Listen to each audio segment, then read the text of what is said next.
नमस्कार दोस्तों, आपका स्वागत करता हूं इस वाले YouTube चैनल पर। दोस्तों आज हम लोग रीजनिंग के एक और नए प्रैक्टिस सेट को देखने वाले हैं।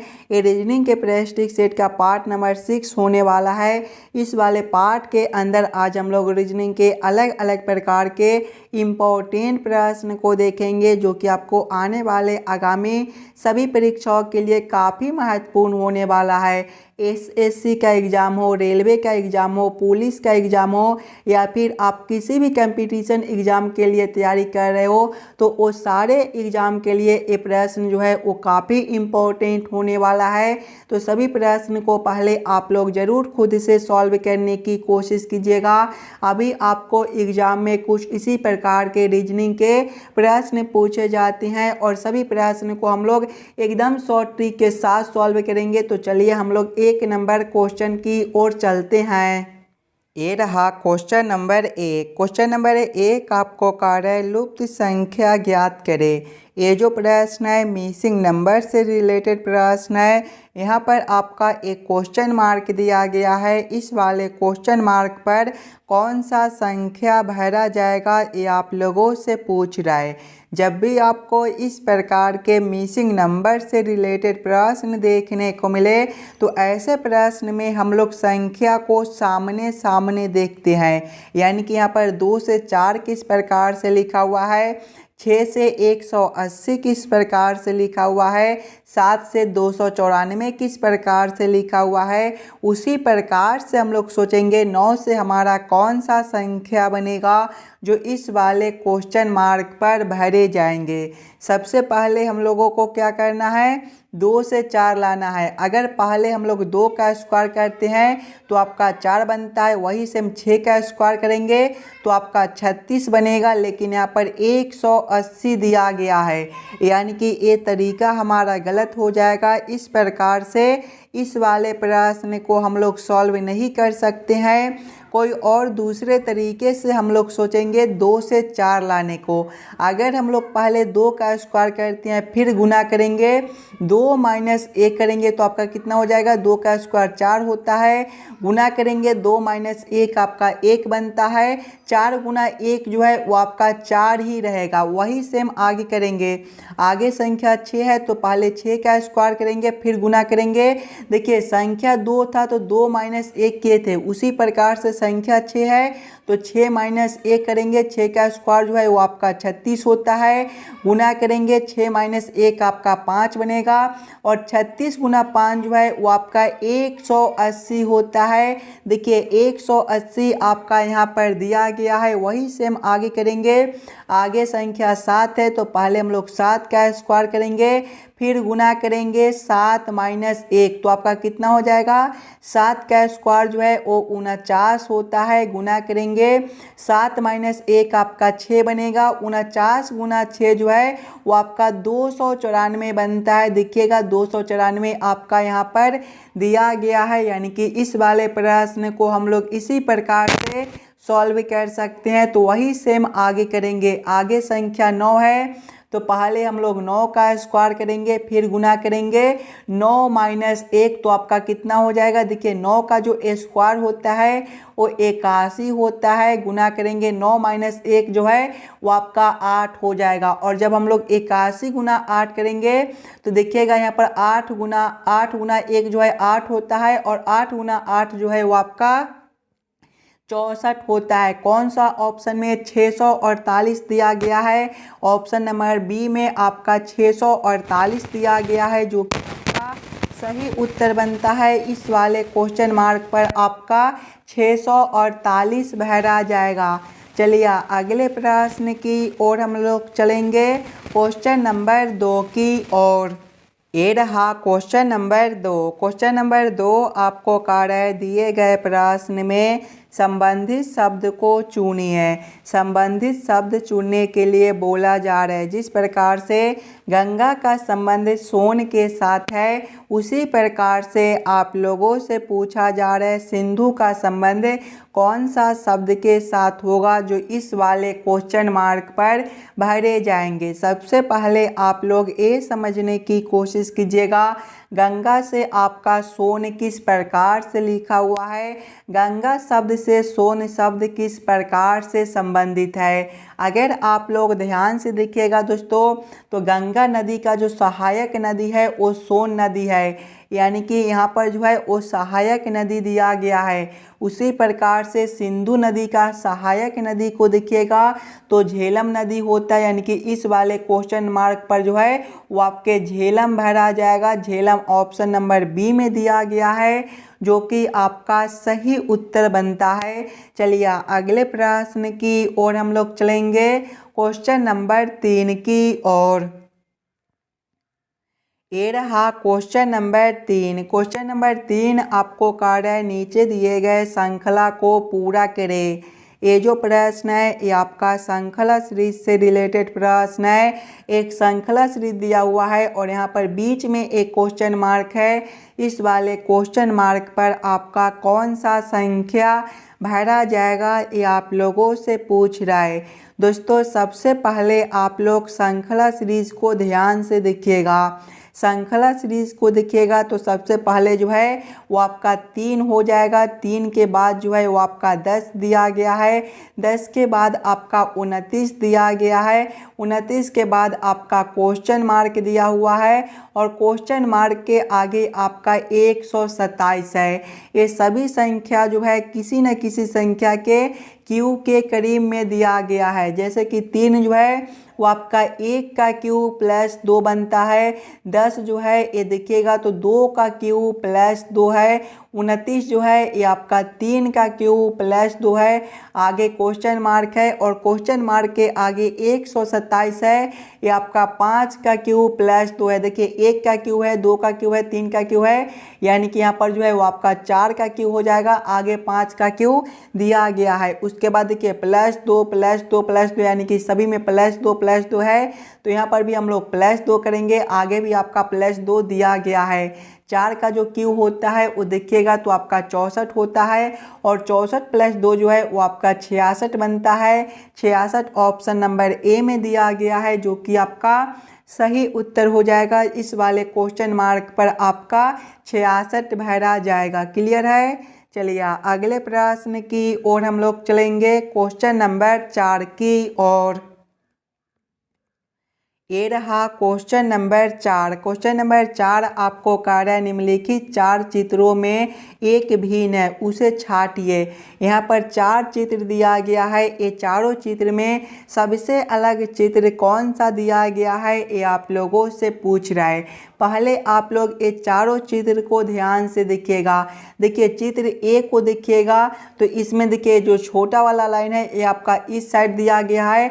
बी में भी छोटा वाला लाइन इस साइड है और सी में देखिएगा तो छोटा वाला लाइन को इस साइड कर दिया गया है और डी में भी आपका इसी साइड है, यानी कि सबसे अलग ऑप्शन आपका सी बनता है। तो क्वेश्चन नंबर 4 का आपका ऑप्शन नंबर सी जो है सही उत्तर हो जाएगा। सभी में जो छोटा वाला लाइन है वो दाया साइड दिया गया है, जबकि ऑप्शन सी में बाया साइड दिया गया है, यानी कि क्वेश्चन नंबर 4 का ऑप्शन नंबर सी सही उत्तर बनता है। चलिए अगले प्रश्न की ओर हम लोग चलेंगे, क्वेश्चन नंबर 5 की ओर। ये रहा क्वेश्चन नंबर 5। क्वेश्चन नंबर 5 आपको कार्य यदि एक कोड भाषा में 1578 को XTZAL और 2346 को NPSU लिखा जाता है तो 2354 को कैसे लिखा जाएगा ये आप लोगों से पूछ रहा है। ये जो प्रश्न है ये आपका कोडिंग डी कोडिंग से रिलेटेड प्रश्न है। तो सबसे पहले आप लोग वीडियो को रोक लीजिएगा और ये समझने की कोशिश कीजिएगा 1578 से आपका ए कोड किस प्रकार से लिखा हुआ है, 2346 से आपका ए कोड किस प्रकार से लिखा हुआ है।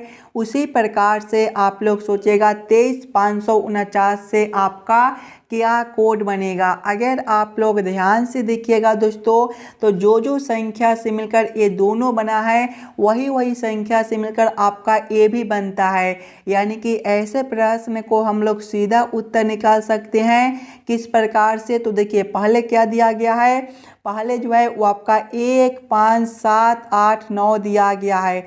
इसका कोड क्या है? तो इसका कोड देखिएगा तो XTZAL दिया गया है। उसके बाद क्या है?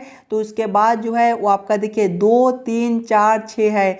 और इसका कोड क्या है? तो इसका कोड जो है वो आपका NPSU दिया गया है। और आप लोगों से आगे क्या पूछ रहा है? तो आप लोगों से जो है वो आपका 2 3 5 9 का कोड पूछ रहा है। अगर आप लोग ध्यान से देखिएगा तो पहले आपका 2 है और यहाँ पर देखिए 2 के सामने आपका N है, यानी कि 2 का जो कोड है वो N बनता है। उसके बाद 3 है, देखिए 3 के सामने P है, यानी कि 3 का कोड P बनता है। आगे 5 है, 5 का कोड देखिएगा तो 5 के सामने यहाँ पर देखिए आपका जो है वो T है, यानी कि 5 का कोड T बनता है। उसके बाद 4 है, 4 के सामने S है, यानी कि 4 का कोड जो कोड है वो S बनता है। उसके बाद 9 है, 9 का कोड आपका L है, यहाँ पर भी आपके L हो जाएंगे। कौन सा ऑप्शन में आपका NPTSL दिया गया है? तो देखिएगा तो NPTSL ऑप्शन नंबर ए में दिया गया है, जो कि आपका सही उत्तर बनता है। चलिए अगले प्रश्न की ओर हम लोग चलेंगे, क्वेश्चन नंबर 6 की ओर। ये रहा क्वेश्चन नंबर 6। क्वेश्चन नंबर 6 जो है ये आपका वेन आरेख वेन डायग्राम से रिलेटेड प्रश्न है। हाथी, भेड़िया और प्राणी का किस प्रकार से वेन आरेख वेन डायग्राम बनेगा, ये आप लोगों से पूछ रहा है।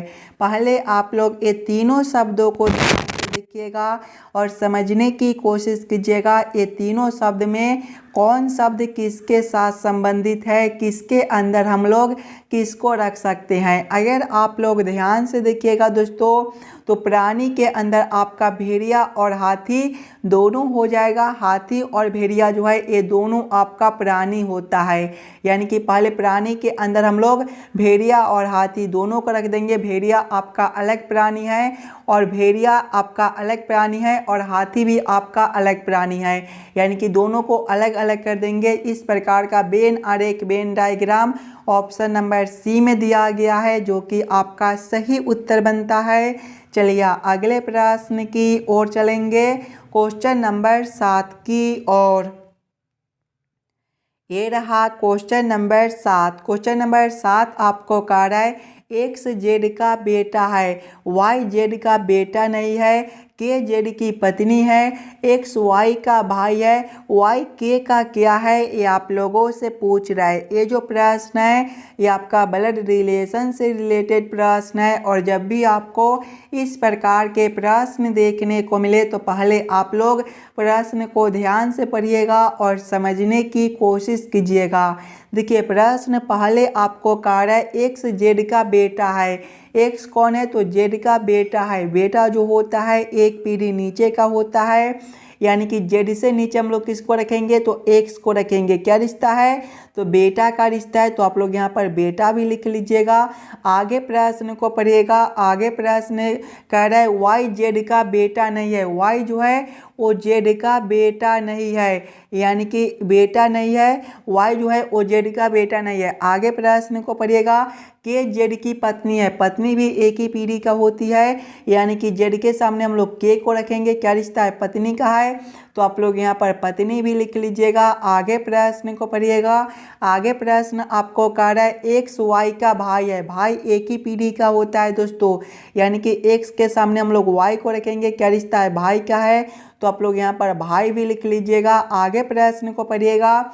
आगे प्रश्न आपको कह रहा है वाई के का क्या है। वाई के का क्या है ये आप लोगों से पूछ रहा है। देखिए वाई और के जो है वो आपका यहाँ पर दिया गया है। अगर आप लोग यहाँ पर देखिएगा तो वाई जो है वो जेड का बेटा नहीं है। वाई जो है वो जेड का बेटा नहीं है। और जेड का बेटा कौन है? तो एक्स है। और एक्स का भाई कौन है? तो वाई है, यानी कि बेटा नहीं है, यानी कि बेटी है। और जेड का पत्नी की है, यानी कि के का जो वाई लगेगा वो बेटी लगेगा। बेटी आपका कौन सा ऑप्शन में दिया गया है? ऑप्शन नंबर ए में दिया गया है, जो कि आपका सही उत्तर बनता है। चलिए अगले प्रश्न की ओर हम लोग चलेंगे, क्वेश्चन नंबर 8 की ओर।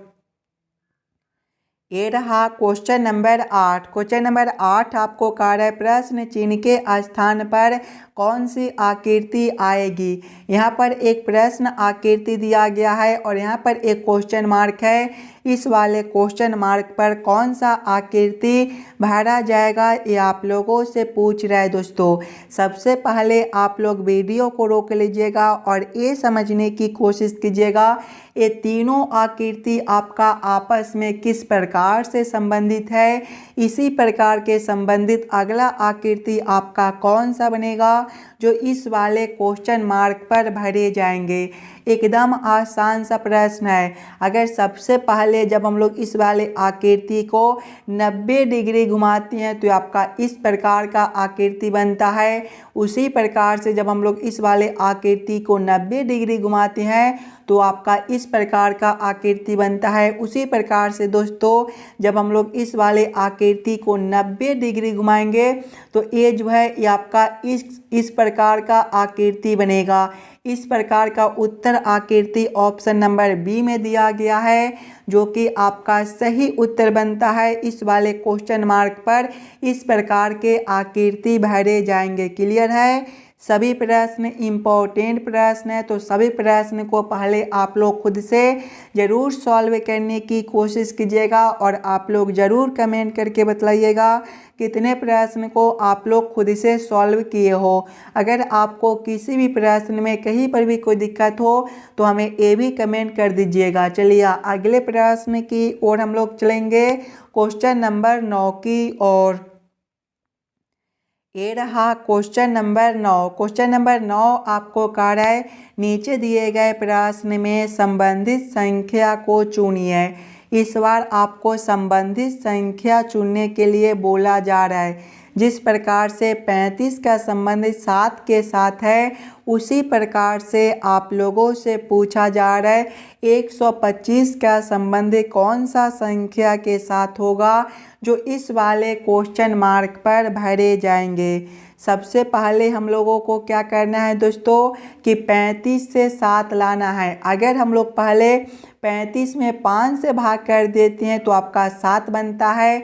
उसी प्रकार से आगे जब हम लोग 125 में 5 से भाग कर देंगे तो आपका 25 बनेगा। 25 ऑप्शन नंबर सी में दिया गया है जो कि आपका सही उत्तर हो जाएगा। इस वाले क्वेश्चन मार्क पर आपका 25 भरा जाएगा। क्लियर है। चलिए अगले प्रश्न की ओर हम लोग चलेंगे क्वेश्चन नंबर 10 की ओर। ये रहा क्वेश्चन नंबर 10। क्वेश्चन नंबर 10 आपको कह रहा है नीचे दिए गए अक्षर श्रृंखला को पूरा करें। इस बार आपको अक्षर श्रृंखला से रिलेटेड प्रश्न दिया गया है।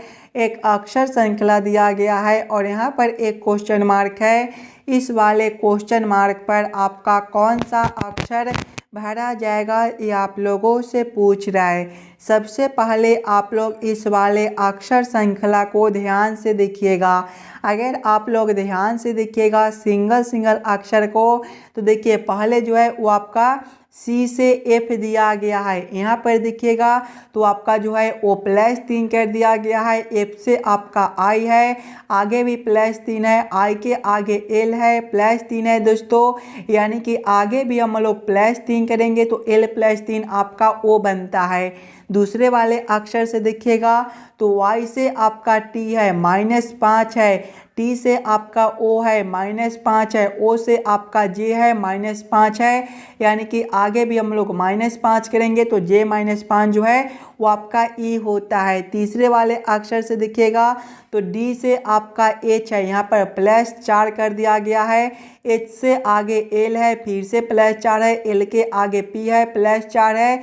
यानी कि आगे भी हम लोग +4 करेंगे तो p +4 आपका टी बनता है। कौन सा ऑप्शन में OET दिया गया है तो OET ऑप्शन नंबर ए में दिया गया है जो कि आपका सही उत्तर बनता है। आशा करता हूं दोस्तों आप लोग सभी प्रश्न को बढ़िया से समझ गए होंगे। अगर आपको किसी भी प्रश्न में कहीं पर भी कोई दिक्कत हो तो हमें ज़रूर कमेंट कर दीजिएगा। चलिए हम लोग मिलते हैं आपसे अगले वीडियो में। धन्यवाद।